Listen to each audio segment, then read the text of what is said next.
Hei wong edan bagu,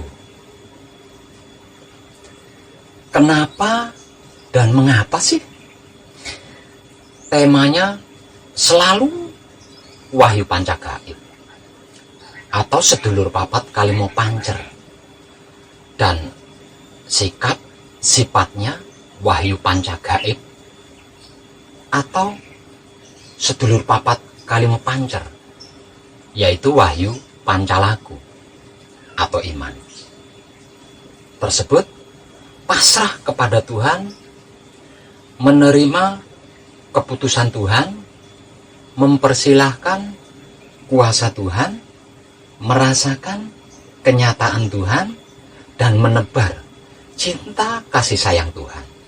Itu pun selalu dibungkus dengan kebersihan otak atau pikiran yang terjaga, kebersihan hati atau batin yang terjaga, kebersihan kelamin atau syahwat yang terjaga. Tidak ada yang lain dan tidak bisa yang lainnya ya. Selain itu kuno, basi, dan tidak asik tau. Coba kau tengok itu video-video tetangga, semuanya dahsyat dan menggelegar, bahkan mengguncangkan dunia maya.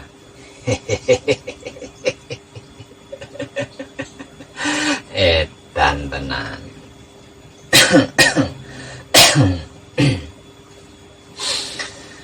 Percayalah, selain itu tidak ada yang penting, dan itu bukan yang utama.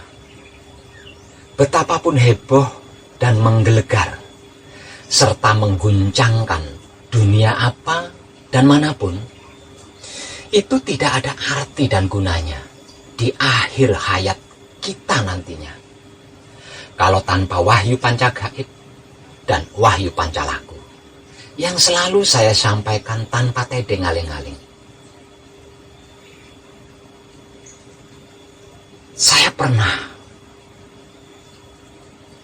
Saya pernah mengalami hingga 2 kali tentang ini, dan tidak mau mengalaminya lagi untuk yang ketiga kalinya. Ketahuilah, kalau saya harus berkata jujur lebih dalam lagi, saya pernah lahir dan hidup di abad ke-7, tepatnya pada tahun ke-659 dalam sebutan Masehi, atau tahun ke-659 pada milenium ke-1, atau tahun ke-59 pada abad ke-7, atau tahun ke-10 pada dekade 650-an. Di abad ke-7 ini, saya diberi kehidupan sebagai orang yang berkuasa dan diberi peran sebagai orang yang hebat dan kuat di Romawi, dengan masa kanak-kanak yang terlunta-lunta dan menderita karena lahir dari seorang wanita yang tidak bertanggung jawab, kemudian dibuang dan tumbuh dewasa bersama rakyat jelata yang miskin, sehingga saya dibesarkan dengan air susu anjing. Silahkan telusuri di Google, siapa orang hebat dan kuat di Romawi pada abad ke-7 sebelum Masehi, yang di masa kecilnya menderita dan dibesarkan dengan air susu anjing. kalau ingin mengetahuinya. Karena kegagalan hidup di titik akhir kehidupan saya tidak bisa mencapai kesempurnaan hidup dan mati.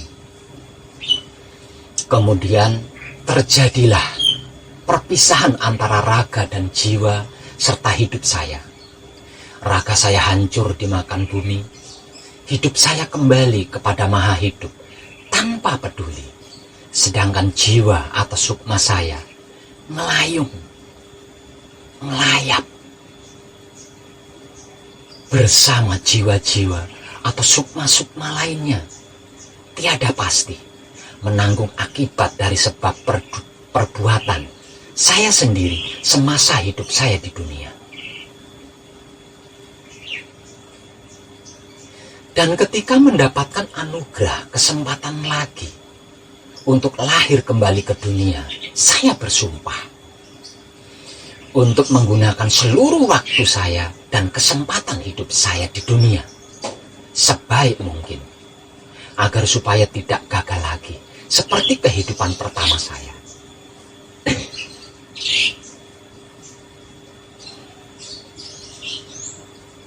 Dan saya pun lahir dan hidup kembali di bumi pada abad ke-14, tepatnya di tahun 1385 dalam sebutan Masehi, atau tahun ke-385 pada milenium kedua, atau tahun ke-85 pada abad ke-14, dan tahun ke-6 dan terakhir pada dekade 1380-an. Di abad ke-14 ini, saya diberi kehidupan berkuasa lagi dan diberi peran sebagai orang kuat, hebat, dan cerdas. Di Sumeneb, Pulau Madura, dengan masa kanak-kanak yang sama terlunta-luntanya, seperti kehidupan pertama saya di abad ke-7. Karena saya terlahir dari seorang wanita yang tanpa suami, yang hamil dari hubungan batinnya melalui mimpi.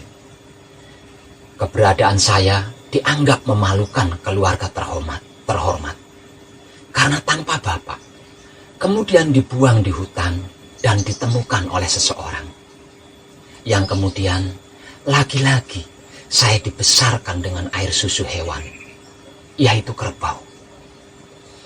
Silahkan telusuri di Google, siapakah orang hebat dan kuat serta berkuasa di Sumeneb pada abad ke-14 Masehi, yang di masa kecilnya menderita karena dibuang di hutan dan dibesarkan dengan air susu kerbau.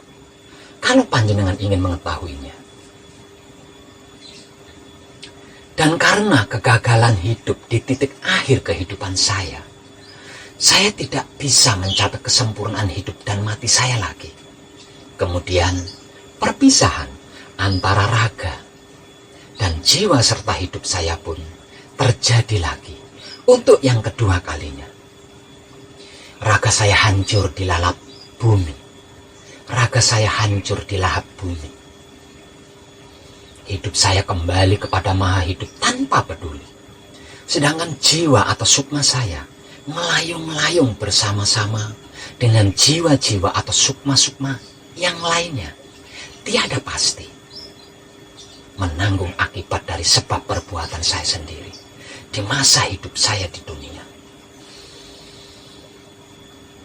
Dan ketika mendapatkan anugerah kesempatan lagi untuk lahir kembali ke dunia, saya lebih bersumpah lagi untuk menggunakan seluruh waktu dan kesempatan itu sebaik mungkin, agar supaya tidak gagal untuk yang ketiga kalinya lagi, seperti kehidupan pertama dan kedua saya.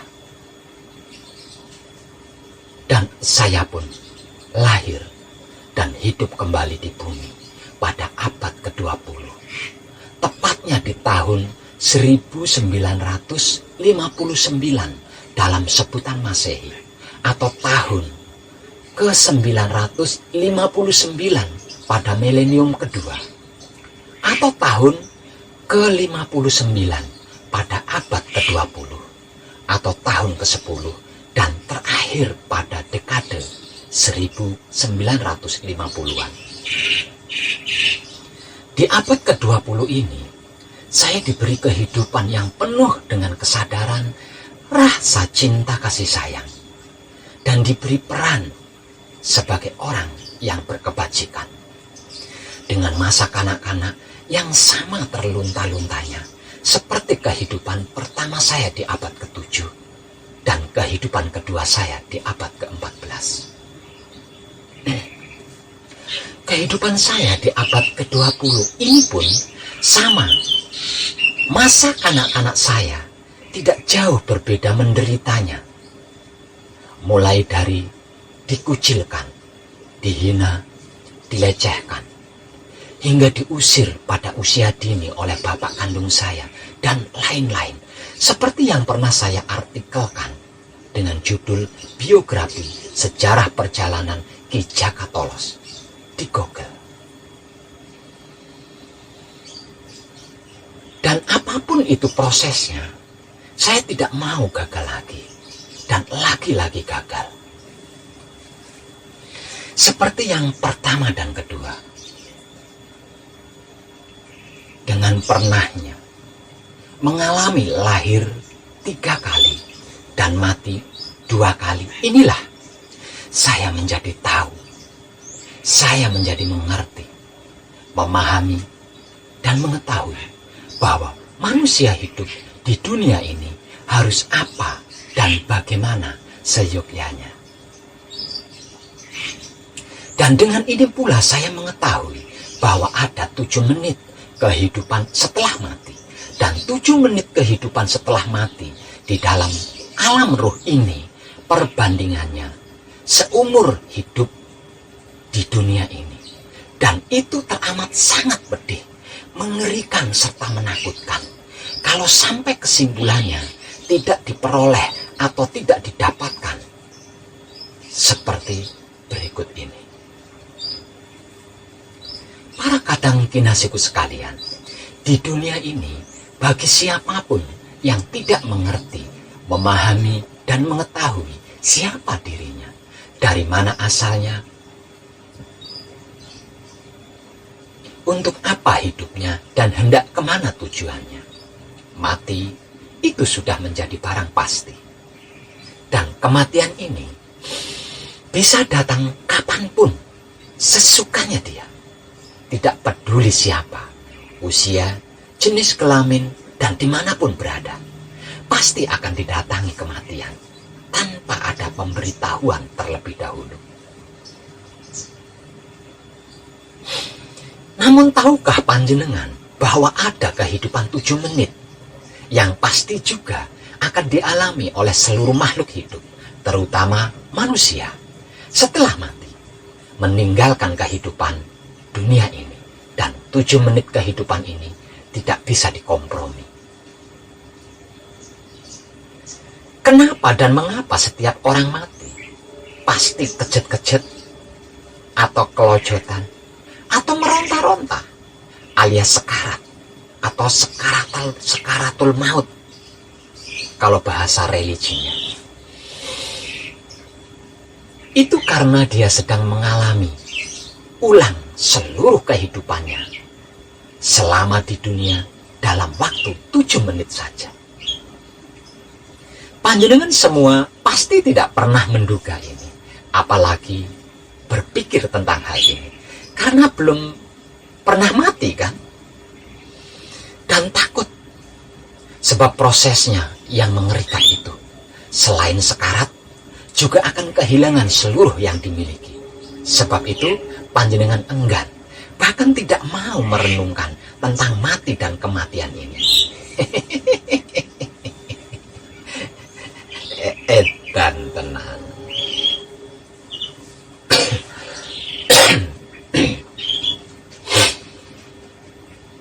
Ketahuilah bahwa otak manusia itu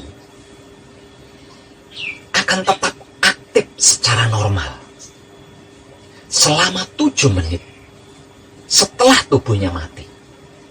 Normal maksudnya alami, natural, dan asli sebagai otak yang didesain oleh Tuhan untuk makhluk yang disebut manusia.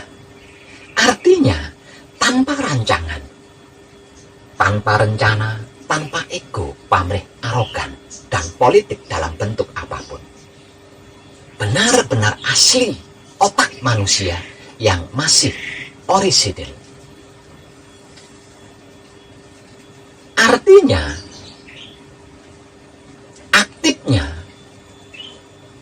aktifnya otak selama 7 menit inilah yang saya maksud sebagai kehidupan 7 menit setelah kematian. Dan selama dalam kehidupan 7 menit setelah mati ini, kita akan mengulang kembali atau kembali mengulang seluruh kehidupan kita selama hidup di dunia sebelum mati. Mulai dari lahir hingga mati. Secara lengkap, komplit, dan jelas. Bahkan terasa lebih nyata dan real dari kehidupan di dunia. Sebagai berikut.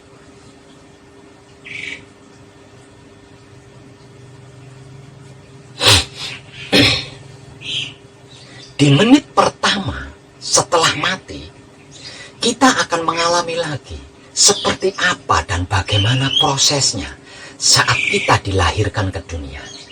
Siapa penolong proses kelahirannya, dan wajah pertama kali yang kita lihat siapa. Apakah itu ibu kita, atau bapak kita, atau dokter, atau dukun beranak. Siapa ibu bapak kita, bagaimana kehidupannya, seperti apa raut wajahnya, bagaimana perilakunya memperlakukan kita sebagai anaknya, yang menjadikan kita menyukai mereka, atau sebaliknya, yaitu membenci mereka. Di menit kedua setelah mati, kita akan mengulangi lagi proses perjalanan kehidupan kita selama di dunia ini, mulai dari yang terbaik hingga yang terburuk. Mulai dari yang menyenangkan hingga yang paling menyakitkan. Apa saja yang kita lakukan atau kita perbuat selama hidup di dunia. Ketika sendiri atau ketika bersama orang lain. Siapa yang pernah menolong kita? Siapa yang pernah mencelakai kita? Siapa yang pernah menyakiti kita? Siapa yang pernah membantu kita? Siapa saja keluarga kita? Siapa saja teman kita? Pacar kita, istri kita, atau suami kita, anak-anak kita, cucu-cucu kita, kalau sudah punya cucu, selingkuhan kita, guru kita, dan lain-lain sebagainya. Mulai dari pertama bertemu hingga berpisah, entah itu karena masalah atau karena kematian. Di menit ketiga setelah mati, kita akan mengulang lagi kehidupan bersama orang-orang yang pernah kita cintai, kasihi, sayangi, hormati, dan orang-orang yang paling berarti dalam kehidupan kita. Apakah orang tua kandung kita? Atau orang tua angkat kita? Atau teman kita? Atau guru kita? Atau pacar kita? Suami kita? Atau istri kita? Anak atau cucu kita? Atau siapa? Dari awal bertemu hingga berpisah, entah itu karena sesuatu masalah atau karena kematian. Pada menit keempat setelah mati, kita akan mengulang kembali kehidupan terburuk kita, di mana kita mengalami jatuh, rugi, kesulitan, takut, sendiri, sakit, hancur, kecewa, bahkan putus asa. Siapa yang mencelakai kita? Siapa yang berkhianat? Siapa yang membuat kita jatuh, rugi, kesulitan, takut, sendiri, sakit, hancur, kecewa, bahkan putus asa? Dan siapa yang menolong kita? Siapa yang membantu kita? Siapa yang menemani kita? Dan siapa yang memotivasi kita hingga kita bisa kuat dan bangkit lagi? Di menit kelima setelah mati, kita akan kembali mengulang apa saja yang pernah kita pelajari selama hidup di dunia. Pelajaran tentang pertemanan, pelajaran tentang kesedihan, kebahagiaan, kegagalan, pelajaran tentang kebencian, pelajaran tentang kesuksesan, pelajaran tentang kerugian, pelajaran tentang mendapatkan, pelajaran tentang kehilangan, pelajaran tentang melepaskan, pelajaran tentang keilmuan, pelajaran tentang cinta kasih sayang, atau pelajaran tentang ketuhanan, atau pelajaran apapun, atau tidak pernah belajar apapun sama sekali. Semuanya, semua pelajaran kehidupan yang sudah dilalui tersebut akan dialami kembali secara rinci dan nyata.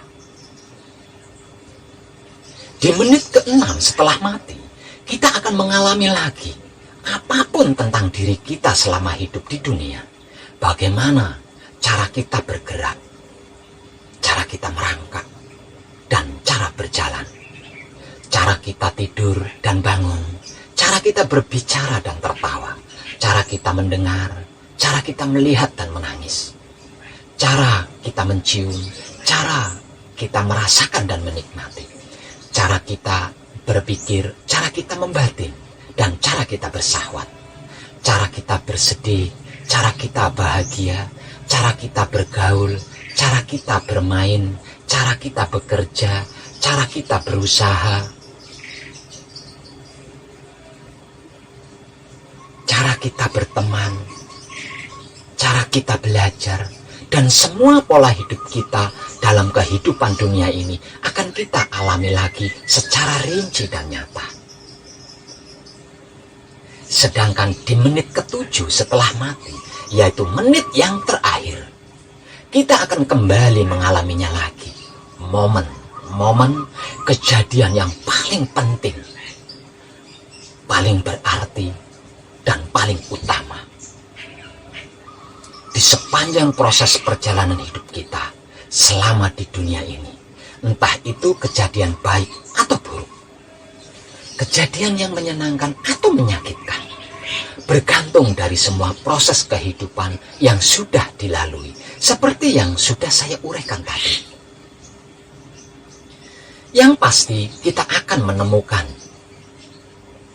atau mendapatkan satu jawaban atau kesimpulan dari seluruh proses kehidupan yang sudah kita jalani selama hidup di dunia, yaitu jawaban yang seumur hidup di dunia kita tidak pernah mendapatkan atau memperolehnya.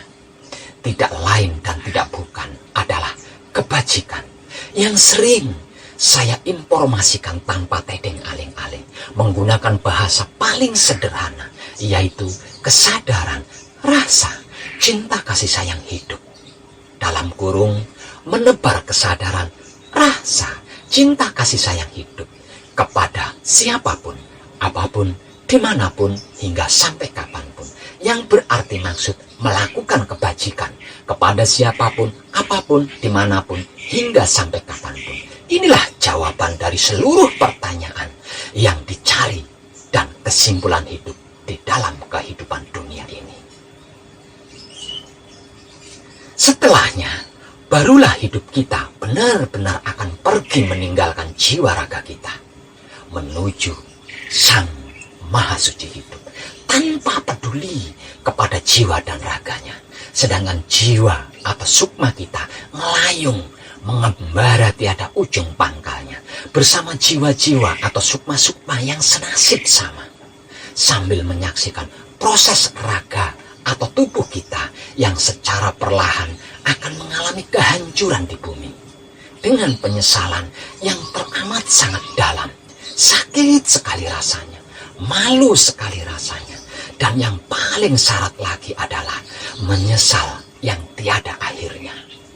Kecuali kalau mendapatkan anugerah, kesempatan untuk lahir kembali ke bumi lagi, baru penyesalan ini bisa berakhir.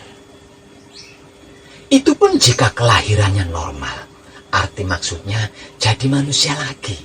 Kalau tidak menjadi manusia lagi, seperti wujud hewan-hewan atau tumbuhan dan lain-lain misalnya, itu jauh lebih menyakitkan dan menyedihkan lagi. penyesalannya. Percayalah. Semakin banyak kesan, semakin banyak kenangan dan residu serta kemelekatan yang dibawa mati, semakin pedih dan menderita serta sakit yang dialami dalam kehidupan 7 menit setelah mati nantinya. Semakin banyak dosa, salah, luput dan karma-karma yang dibawa mati, semakin pedih dan menderita serta sakit yang dialami dalam kehidupan 7 menit setelah mati nantinya. Semakin tidak mengerti, tidak memahami, dan tidak mengetahui siapa dirinya, dari mana asalnya, untuk apa hidupnya, dan hendak kemana tujuannya, alias tidak mengenal dirinya sendiri hingga ajal kematiannya. Semakin pedih dan menderita serta sakit yang dialami dalam kehidupan selama 7 menit setelah mati nantinya. Percayalah, percayalah. Jadi, apapun agama kita, apapun keyakinan kita dan kepercayaan kita, suku adat, tradisi, dan bangsa negara kita, apapun ilmu kesaktian kita, bagaimanapun spiritual kita, berapapun harta kekayaan kita, berapapun istri dan guru kita, serta anak cucu kita, itu nomor 3. Yang nomor 2 adalah wahyu pancagaib, atau sedulur papat kalimo pancermu sendiri. Dan yang nomor 1 adalah wahyu pancalaku, atau iman, atau sikap dan sifatnya sedulur papat kalima pancermu sendiri. Berkebajikan atau berkesadaran. Apa tidak? Percayalah sebelum menyesal pada akhir hayatmu nanti. Saya sudah mengalaminya hingga 2 kali berturut-turut. Sebab karena itu, sekarang saya kekeh dan kukuh serta kokoh berpegang pada kebajikan atau kesadaran rasa cinta kasih sayang hidup dan berpedoman pada hidup, tidak yang lain dan bukan yang lainnya. Bagaimana dengan panjenengan?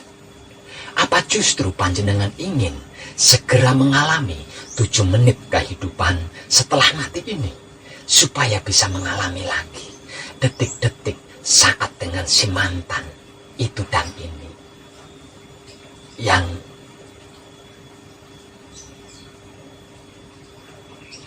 kalau begitu, ya ditunggu saja sebentar. Malaikat maut pencabut nyawa setiap saat ada di samping panjenengan kok. Dan jangan kaget ketika dia melamar panjenengan, karena lamaran kematian ini tidak minta persetujuan panjenengan dan memberitahu panjenengan terlebih dulu. Ujuk-ujuk langsung sekarat begitu saja. Edan tenang. Tercerahkanlah kita semuanya. Salam setuhan.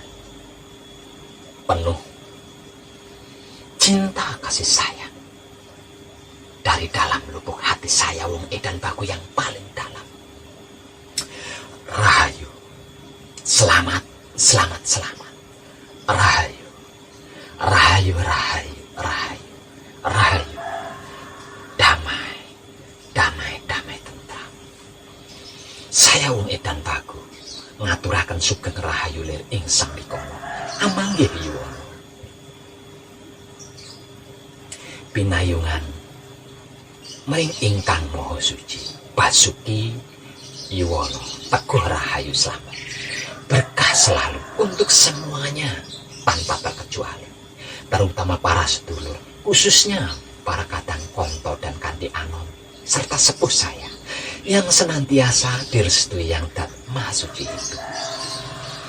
Oh, Santi, Santi, Santi. Oh, wassalamualaikum warahmatullahi wabarakatuh. Terima kasih. Terima kasih. Dan salam kebajikan.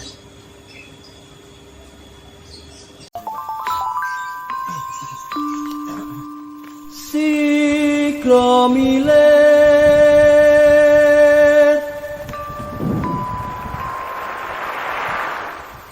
sing dadi pengayom donya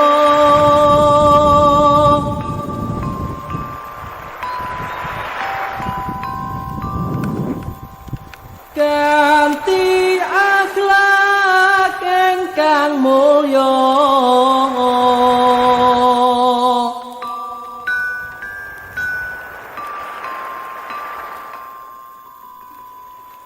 budi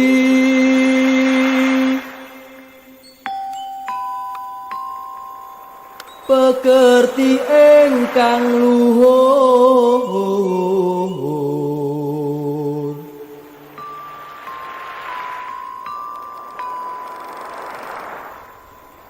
dadi arum donyane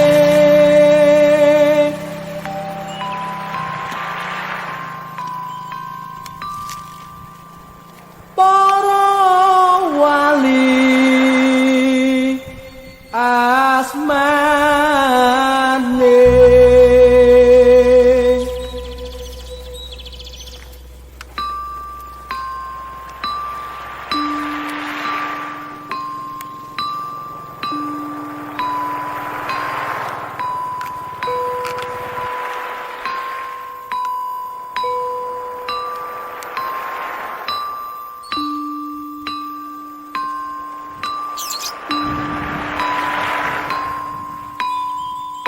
Tata sing rahina gumarati ratri ing gegono katon remu wancine wis pangra.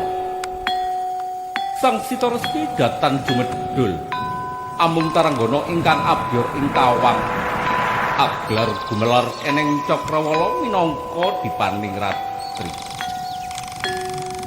Wis dumugi wae mangsa kala dumawahing kodrat saking panguwasing Gusti Allah ingkang maha welas tuwin maha asih. Gusti Gung inggih sumber gung, sumbering sumber ingkang anyumberi dayaning sumberipun gesang. Nalika semono ana titahing Gusti ingkang asipat jalutan api. Manungsa katitah gesang wonten marcapada kedah nindakaken dayaning kesaenan. Amestudi ila ujaring para kina ingkang dahat pinundi-pundi sarta angluri Laksita Harja nulat edi endahing budaya luhur. Umiring sesanti testi sing tias marsudi mardawaing budaya tulus. Budaya ateges budidaya ingkang tuwa saking wesi ing penggalih. Wondene tulus saling pangesti ingkang tumuju marang kotamen pinaringake. Titah samparaning gesang kedah ngambah tataran ingkang sampun kawrak ing serat aturipun. Mangkene patrapipun wiwit anem amendenga laku ngurangi pangan turu sawetawis amemekak hawa nafsu dasarana andhap asa akanti awas emut aja tinggal wewekok ing kalbu mituhu wewarah kang makolei yen taberi anggo guru aja isin atetakon. Swaraning pradangga munia kadya asung pepuji pangastawa mring sedayaning gesang keparenga sami ngenut wirama sekar jero jagat alit kanthi sekejo.